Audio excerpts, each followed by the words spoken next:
കോൺഗ്രസിന്റെ വയനാട് ഫണ്ട് തട്ടിപ്പിൽ DGPക്ക് പരാതി നൽകി മുൻ കോൺഗ്രസ് നേതാവ് NS നുസൂർ. ഗുരുതരമായ തട്ടിപ്പ് നടന്നുവെന്നും ക്രമക്കേടിൽ അന്വേഷണം വേണമെന്നും NS നുസൂർ. പോലീസ് നുസൂറിന്റെ മൊഴിയെടുക്കും.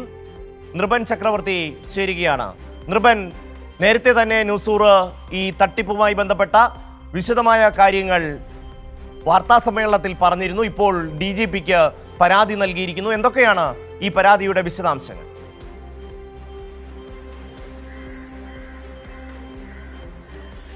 ഷമ്മി, ഈ വയനാട് ഫണ്ട് തട്ടിപ്പുമായി ബന്ധപ്പെട്ട വലിയ വഴിത്തിരിവാണ് ഉണ്ടായിട്ടുള്ളത്. യൂത്ത് കോൺഗ്രസിന്റെ മുൻ സംസ്ഥാന വൈസ് പ്രസിഡന്റും കോൺഗ്രസിന്റെ പ്രധാനപ്പെട്ട നേതാവുമായിരുന്ന NS നുസൂറാണ് ഇപ്പോൾ DGPക്ക് പരാതി നൽകിയിട്ടുള്ളത്. DGPയുടെ പരാതിയുടെ മേൽ DGP ഈ പരാതി വയനാട് SP-ക്ക് കൈമാറിയിട്ടുണ്ട്, റെഫർ ചെയ്തിട്ടുണ്ട്. സ്വാഭാവികമായും NS നുസൂറിന്റെ മൊഴി ഉടൻ തന്നെ പോലീസ് രേഖപ്പെടുത്തും.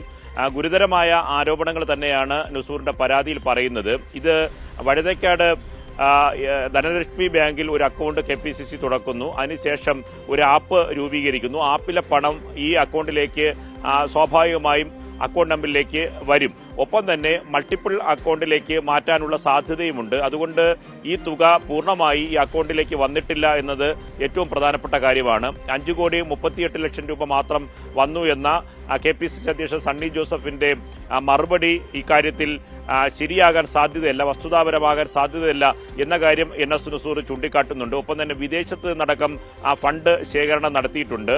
ഒപ്പം തന്നെ അന്നത്തെ പാലക്കാട് MLA ആയിരുന്നിട്ടുള്ള രാഹുൽ മാങ്കൂട്ടത്തിൽ അല്ലാതെ തന്നെ പിരിവ് നടത്തി. അത് വിദേശത്ത് നിന്നും സ്വദേശത്ത് നിന്നുമാണ് പിരിവ് നടത്തിയത്.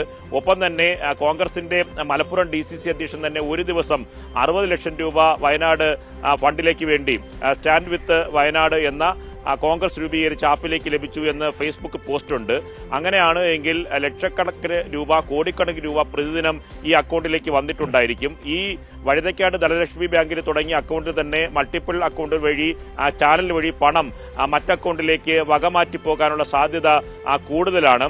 അതുകൊണ്ട് തന്നെ ഈ കണക്കുകളിൽ പിശകുണ്ട്, വലിയ തരത്തിലുള്ള ക്രമക്കേടാണ് നടന്നിട്ടുള്ളത്. അതുകൊണ്ട് താൻ ഉൾപ്പെടെ ഈ അക്കൗണ്ടിന്റെ പിരിവിന് വേണ്ടി വയനാട് ദുരിതാശ്വാസ ഫണ്ടിന് വേണ്ടി പ്രവർത്തിക്കുകയും ഫണ്ട് ശേഖരണം നടത്തുകയും ചെയ്ത ഒരു പ്രവർത്തകനും ആ ഘട്ടത്തിൽ അതിന്റെ നേതൃത്വം വഹിച്ച ഒരാളുമായി ആയതുകൊണ്ട് തന്നെ ഇത് സംബന്ധിച്ച് കൂടുതൽ വിശദാംശങ്ങൾ ആശങ്കയോടെ പങ്കുവയ്ക്കാനുണ്ട്. അത് സംബന്ധിച്ച് അന്വേഷണം നടത്തി കുറ്റക്കാർക്കെതിരെ നടപടിയെടുക്കണം എന്നാവശ്യപ്പെട്ടുകൊണ്ടാണ് DGPക്ക് NS നുസൂർ പരാതി നൽകിയത്. ഈ പരാതിയുടെ അടിസ്ഥാനത്തിൽ നുസൂറിന്റെ പരാതി വയനാട് SP-ക്ക് DGP കൈമാറി. ഇനി പരാതിയിൽ നുസൂറിന്റെ മൊഴി രേഖപ്പെടുത്തും. മൊഴി രേഖപ്പെടുത്തുമ്പോൾ തന്നെ കൂടുതൽ വിശദാംശങ്ങൾ നുസൂറിന് നൽകാൻ കഴിയും. അന്ന് നടത്തിയ വിവിധ തരത്തിലുള്ള നേരിട്ടും അല്ലാതെ നടത്തിയ പിരിവുകൾ, വിവിധ ആപ്പുകൾ വഴി ഫണ്ട് ശേഖരിക്കാൻ നൽകിയ നിർദ്ദേശങ്ങൾ, വിദേശത്തു നിന്നും സ്വദേശത്തു നിന്നും സ്വകാര്യ വ്യക്തികളിൽ നിന്ന് നേരിട്ട് പണം സ്വീകരിച്ച കണക്കുകൾ.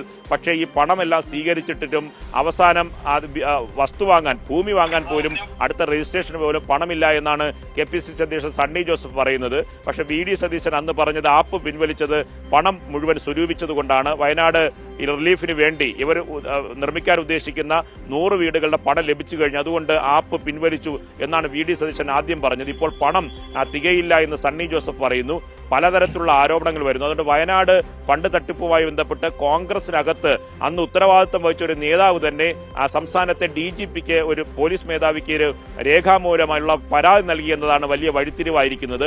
അതുകൊണ്ട് തന്നെ പോലീസിന് കേസെടുത്ത് അന്വേഷണം നടത്തേണ്ടി വരും, നുസൂറിന്റെ മൊഴി ശേഖരിക്കേണ്ടി വരും. അതുകൊണ്ട് കൂടുതൽ വിശദാംശങ്ങൾ അത് സംബന്ധിച്ച് വരാൻ സാധ്യതയുണ്ട്. ഇതേ അക്കൗണ്ട് തന്നെ വഴുതയ്ക്കാട് ധനലക്ഷ്മി ബാങ്കിലെ അക്കൗണ്ട് മാത്രമല്ല മറ്റ് ബാങ്ക് അക്കൗണ്ടിലേക്കും സമാനമായി തുക മാറിയിട്ടുണ്ട് എന്ന തരത്തിലുള്ള വിശദാംശങ്ങൾ പുറത്തു വരുന്നുണ്ട്. അതുകൊണ്ട് ഇത് കൂടുതൽ കാര്യങ്ങൾ വ്യക്തമാക്കേണ്ടത് കോൺഗ്രസ് പാർട്ടിയാണ്.